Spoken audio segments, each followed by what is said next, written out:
Expressions to me are kind of funny because even when you become fluent in a foreign language, there's certain ways of saying things that make sense in one language and just completely don't make sense at all in the other language. And I noticed this the other day. I was speaking to my friend Caroline. We always speak Swedish together because she feels more comfortable speaking Swedish. So I said something in Swedish to Caroline that she thought was very funny sounding, and I didn't realize that they didn't have the same expression in Swedish. So in this video, I want to go over 5 expressions that we have in English that sound a little bit funny to me or to Swedish people when speaking Swedish. To give you guys a little bit of a context on what Caroline and I were talking about, we both sort of fantasize about moving to the south of Spain during the Swedish winters. I mean, that's not surprising when it's so cold, snowy, and full of slask in Stockholm. So what I said to Caroline was, jag kan gå först och testa vattnet och se hur det känns. And she was like,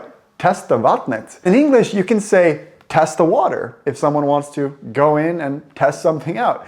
And in Swedish, you really can't say that. And it made me think, like, maybe if you're testing the water in Sweden, it's always cold, so you don't need to test it. Whereas in the US, depending on where you are, it could be warm, it could be cold, so you can go and dip your toe in the water and see how it feels as a way of testing it out. But I found it quite funny that that expression did not exist in the Swedish language. Here's another expression that one of my American friends one time tried to translate in Swedish that just sounded super funny to me. He said, man måste leva på kanten ibland. I'm curious if all of you Swedish people watching can figure out what this translates to into English, but as I reveal it for the English-speaking audience, this would translate basically to, you have to live on the edge sometimes. In Swedish, this just doesn't work. Now there's another saying we use in American English if you're late for something or if you missed something. You could use the expression, he missed the boat on that one. But in Swedish, according to my friends, it would sound very weird to say, han missade båten på den där. Let me know if you're Swedish and you've ever said missa båten,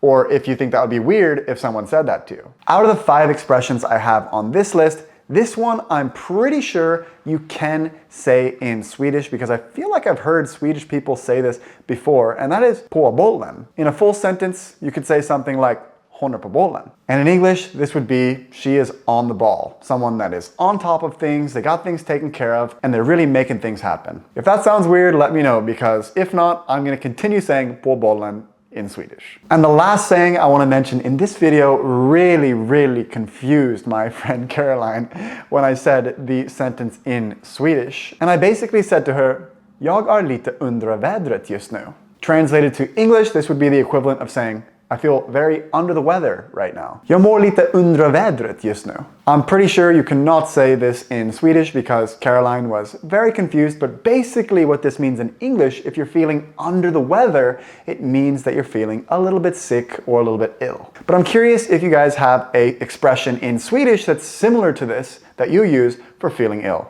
If you or anyone you know is currently trying to learn Swedish, then I would definitely recommend checking out my language business in the description. It's called The Language Gym. Within The Language Gym, I host a språkcafé every single Sunday and a spelkväll where we play games with other participants on Sunday nights. But you can see from the schedule here, there's all sorts of super fun classes with a variety of teachers, which you get access to by signing up with the Language Gym membership. Not only is it great for training your Swedish, but you're also surrounded in a community of like-minded language learners where you can all push each other and get to the next level. By using the link in the description, you can try your first month for 50% off. With that said, guys, thanks for watching this video, and I hope to see you guys in another one soon.